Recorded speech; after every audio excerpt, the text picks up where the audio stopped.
There's this moment in 1984 when Diego Maradona first arrives in Naples, and 75,000 people show up at the stadium just to watch him wave. Not to see him play. Just to see him exist.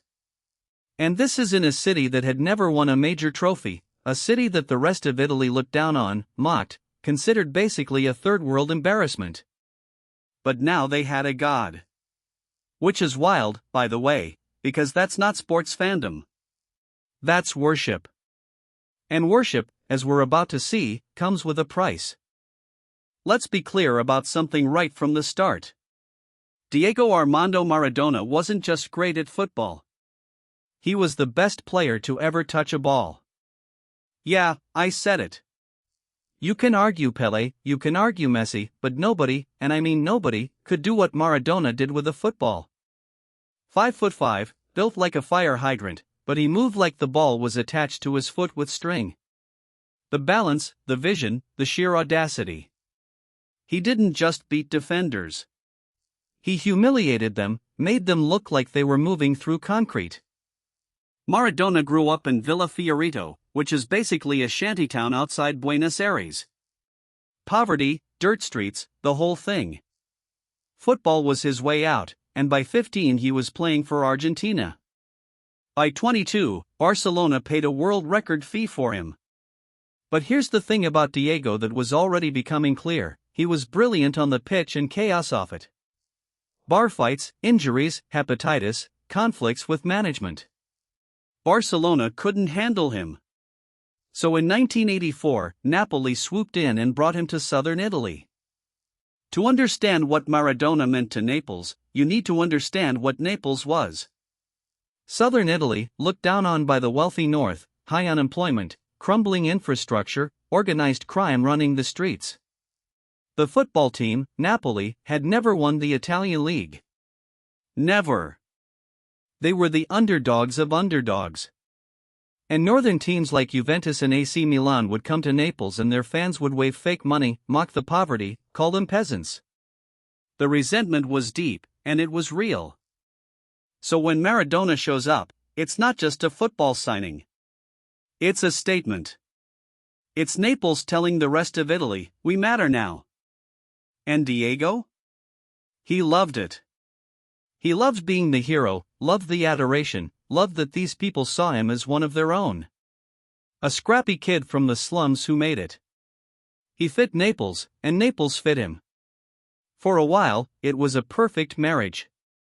The greatest player in the world and a city desperate for glory. What could possibly go wrong? Before we get to the darkness, we have to talk about Mexico 1986. Because that World Cup was Maradona at his absolute peak. He carried Argentina on his back like nobody has before or since. The hand of God goal against England, controversial sure, but then 4 minutes later he scores what might be the greatest goal in World Cup history. Picks up the ball at midfield, dribbles past 5 English players like they're not even there, and slots it home. One man. One moment. Pure, undiluted genius. Argentina wins the World Cup, and Maradona is crowned the best player on the planet. Not just talented. Not just great. The absolute undisputed king. He comes back to Naples as a world champion, and the city loses its mind. This is their guy. Their hero. And he's about to deliver them something they dreamed about for decades. But while all this glory is happening on the pitch, something else is happening off it. Something darker. Something that's going to eat him alive. In 1987, Napoli wins Serie A. The Scudetto. The Italian championship. For the first time in their history. Maradona delivers the impossible. The city erupts. We're talking celebrations that last for days, people crying in the streets, grown men weeping. This wasn't just sports. This was vindication. Proof that Naples mattered, that they could beat the rich northern clubs at their own game. And at the center of it all was Diego, the 5'5" god who made it happen. He was untouchable. Or so it seemed. Here's where things get complicated. Naples in the 80s wasn't just run by politicians. It was run by the Camorra, one of Italy's oldest and most violent mafia organizations. And the Camorra loved Maradona. He was good for business, good for the city's image, good for their image. So they started showing up. At his house, at clubs, offering friendship, protection, parties. And Diego, who grew up poor and loved the nightlife, didn't exactly say no. He was living large, and the Camorra made sure he had everything he wanted. But here's the thing about the mafia: nothing is free. They befriend you, they give you access, they make you feel special, and then they own you.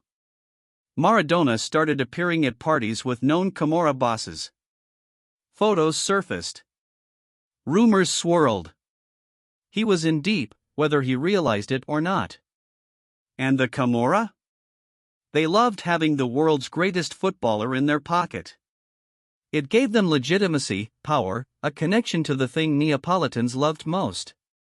Diego was trapped, and the walls were closing in. And then there was the cocaine. Because of course there was.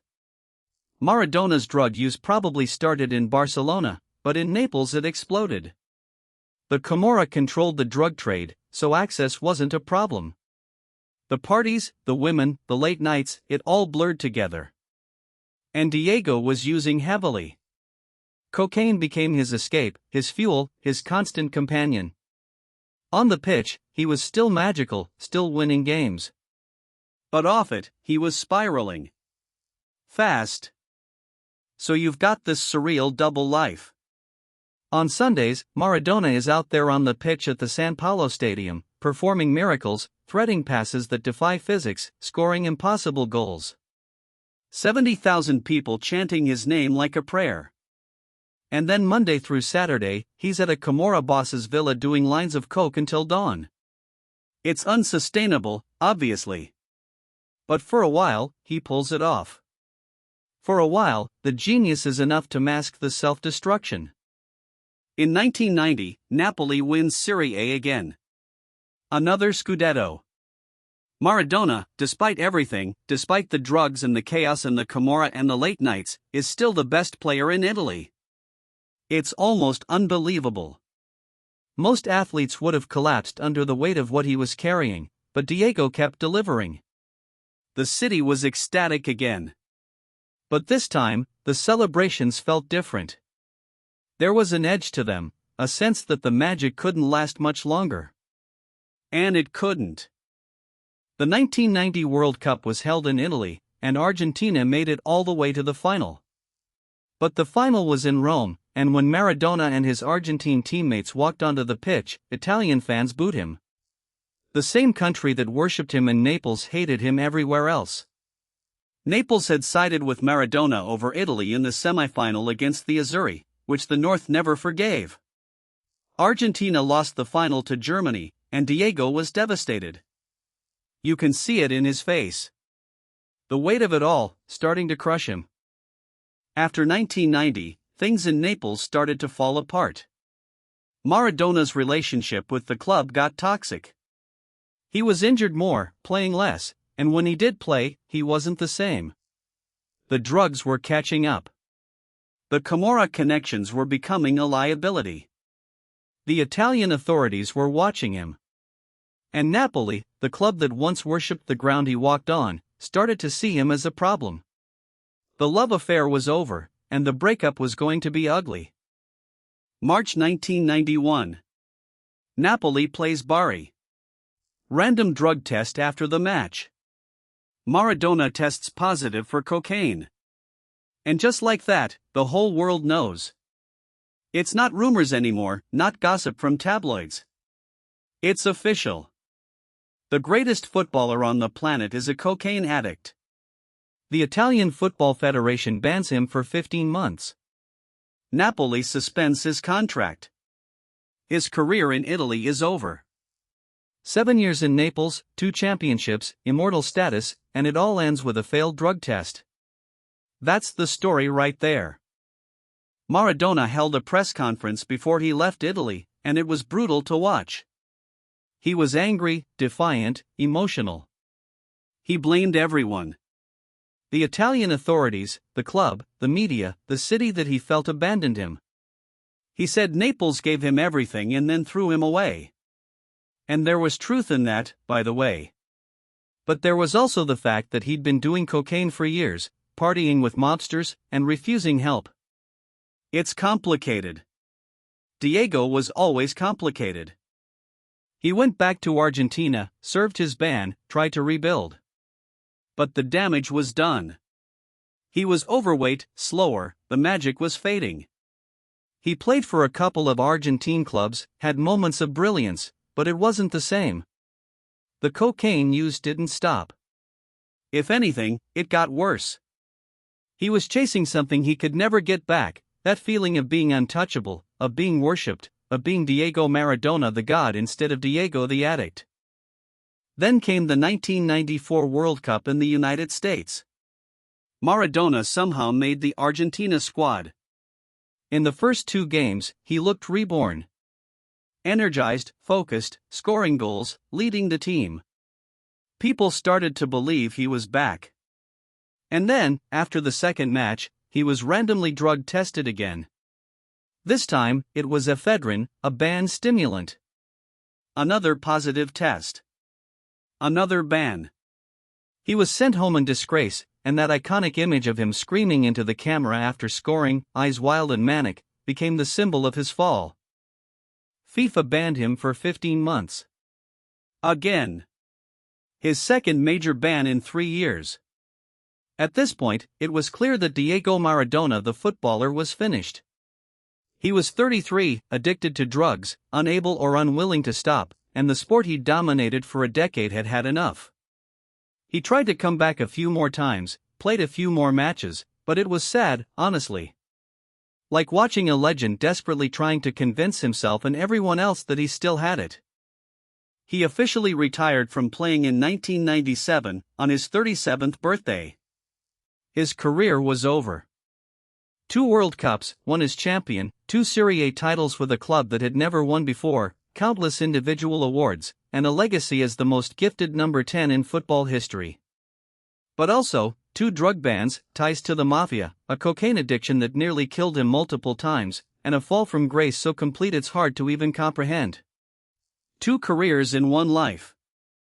Genius and self-destruction, existing side by side. After retirement, it got worse. Maradona ballooned in weight, had multiple heart attacks, nearly died from cocaine-induced health crises. He went to rehab, relapsed, went back, relapsed again. There were bizarre TV appearances, feuds with former teammates, failed coaching stints. He managed Argentina at the 2010 World Cup and looked unwell the entire time. The man who had once been a god was now a cautionary tale, a tragic figure the media couldn't stop watching fall apart. And the Camorra? They were always there, in the background. Even decades later, investigators found that Maradona had stayed in contact with certain figures. The Mafia had gotten their claws into him in the 80s, and they never fully let go. It's one of those things that sounds like a movie plot, but it's real. The greatest footballer in the world, compromised by organized crime, unable to escape the consequences of choices he made when he was young and invincible and thought nothing could touch him. Here's the thing that makes Maradona so hard to talk about. The talent was unmatched. Absolutely unmatched. If you put together a highlight reel of his best moments, it looks like CGI. Things that shouldn't be possible. But the tragedy was equally profound. The drugs, the Mafia, the bans, the health scares, the public meltdowns. He's the ultimate example of how genius doesn't protect you from your demons. If anything, it makes the fall worse, because the gap between what you were and what you became is so vast. Let's put it in perspective. Maradona was banned from football for a total of 27 months across 2 separate suspensions. That's over 2 years of his prime, gone. And those bans came at crucial moments, when he was still capable of playing at the highest level. Imagine if he'd stayed clean, stayed focused, avoided the Camorra and the cocaine. What else could he have achieved? Another World Cup? More titles? We'll never know, and that's part of the tragedy. He robbed himself of his own greatness. The media turned him into a spectacle. Every stumble, every scandal, every bizarre interview was plastered across front pages. And Maradona, to his credit or detriment, never hid. He did the interviews, he said outrageous things, he fed the beast. He was compelling television, even when it was painful to watch. The public couldn't look away. Here was a guy who'd been worshipped, who'd been on top of the world, and now he was just broken. And the cameras kept rolling. Naples never really moved on, by the way. To this day, there are murals of Maradona all over the city. Shrines. The stadium is named after him now. Because despite everything, despite the drugs and the scandal and the way it ended, he gave them something nobody else could. He gave them pride. He made them champions. He made a city that was mocked and ignored into a football powerhouse, even if it was just for a few years. That doesn't excuse what happened, but it explains why they still love him. But let's not romanticize it. The human cost was enormous. Maradona's health was destroyed. His relationships were destroyed. He had children he barely knew, legal battles, financial disasters. The cocaine addiction robbed him of decades of his life. He survived, barely, but at what cost? The man who could have lived like royalty for the rest of his days instead spent years in and out of hospitals, fighting addiction, fighting his own body. It's not a cautionary tale. It's a tragedy, plain and simple. Diego Maradona died on November 25, 2020. Heart attack. He was 60 years old, which sounds young until you remember everything his body had been through. The outpouring of grief was global. Argentina declared 3 days of national mourning. In Naples, people poured into the streets, crying, lighting candles, singing his name. The same city that had watched him fall apart decades earlier still claimed him as theirs. Because in the end, Diego belonged to Naples and Naples belonged to Diego. The love was real, even if it was complicated. So how do you sum up Diego Maradona? You can't, really. He's two people. He's the genius who won the World Cup almost single-handedly, who dragged Napoli to championships they had no business winning, who did things with a football that nobody's been able to replicate. And he's the addict who destroyed his career, who partied with mobsters, who failed drug test after drug test. Both of those people are real. Both of those stories are true. And that's what makes him so fascinating and so tragic all at once. We can't ignore the Camorra's role in all this. They didn't force him to do drugs, but they enabled it. They gave him access, protection, a social circle that normalized the chaos. They used him for their own prestige, and when he needed help, they weren't exactly calling rehab centers. The Mafia sees talent as a commodity, something to exploit, and Diego was the ultimate commodity. By the time he realized he was trapped, it was too late. The damage was done. And it wasn't just the Mafia. There were enablers everywhere. Hangers-on who wanted to party with Diego. Clubs that looked the other way as long as he kept winning. Sponsors who kept paying as long as his name sold. Nobody wanted to be the one to say stop, because stopping Diego Maradona meant losing access to Diego Maradona. And for a long time, that was unthinkable. So he spiraled, and people watched, and some cheered, and some profited, and nobody intervened until it was way, way too late. The what-if question hangs over Maradona's legacy. What if he'd stayed clean? What if he'd never met the Camorra? What if someone had intervened earlier, gotten him real help instead of just suspensions and fines? Could he have won another World Cup? Could he have played into his late 30s at the top level like some players do now? We'll never know, and that's the most frustrating part. The career we saw, as brilliant as it was, might have been only half of what he was capable of. Despite everything, the legend endures. Kids who weren't even born when he retired wear his jersey. His goals are still watched millions of times online. Documentaries and movies try to capture his essence. Because at the end of the day, people remember the magic more than the mess. They remember the kid from the slums who became a god, even if they forget how that god fell. That's how legends work. The rough edges get smoothed out, and what's left is the myth. And Diego Maradona, for better or worse, is mythology. In the end, Maradona is proof that genius and self-destruction aren't opposites. They can coexist in the same person, in the same moment.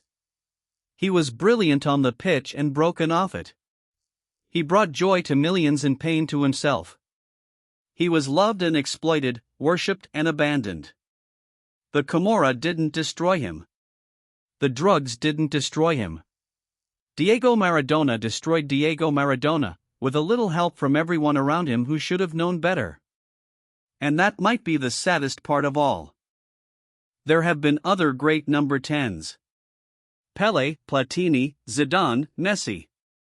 But none of them carried the weight Diego did. None of them had his burden, his demons, his contradictions. Pelé was perfect. Messi is clinical. Diego was chaos. Beautiful, devastating chaos. And maybe that's why people are still obsessed with him decades later. Because he wasn't just a footballer. He was a warning, a tragedy, a triumph, a disaster, all wrapped into one 5'5" package. He was human, painfully human, and we watched him soar and we watched him fall. The fall from grace was complete. From god to addict, from champion to cautionary tale, from untouchable to banned, from Naples hero to global scandal. It's one of the steepest declines in sports history. And the worst part is, it didn't have to happen. There were off-ramps, moments where things could have turned around. But Diego kept choosing the party, the Camorra, the drugs, the chaos. Maybe he didn't know how to live any other way. Maybe the pressure of being Diego Maradona was too much. Maybe he was always destined to burn out. Walk through Naples today and you'll still see his face everywhere. On walls, in shops, on flags hanging from balconies. The stadium bears his name. Old men sit in cafes and talk about the goals he scored like they happened yesterday. Because for Naples, Maradona is eternal. He's not the guy who failed drug tests or partied with mobsters. He's the guy who made them champions. He's the guy who proved that Naples could beat anyone. And that memory, that feeling, is stronger than any scandal. So yeah, Diego Maradona is both the greatest footballer ever and one of the saddest stories in sports. Those two things are true at the same time. He had everything: talent, charisma, opportunity, love from an entire city. And he threw it away, piece by piece, line by line, party by party. The Camorra didn't help. The drugs didn't help. But ultimately, the tragedy is his own. And we're left with this impossible legacy, a god who fell to earth and never got back up. If there's a lesson in all this, it's that talent alone isn't enough. Genius doesn't protect you. Fame doesn't save you. Diego Maradona had more raw ability in his left foot than most people have in their entire body, and it wasn't enough to save him from himself. The Mafia used him, the drugs destroyed him, and the football authorities banned him. But the real enemy was always internal. And that's the story. Not how the Camorra destroyed Maradona. How Maradona, with all his genius and all his flaws, destroyed himself. And we're still talking about it because we can't look away.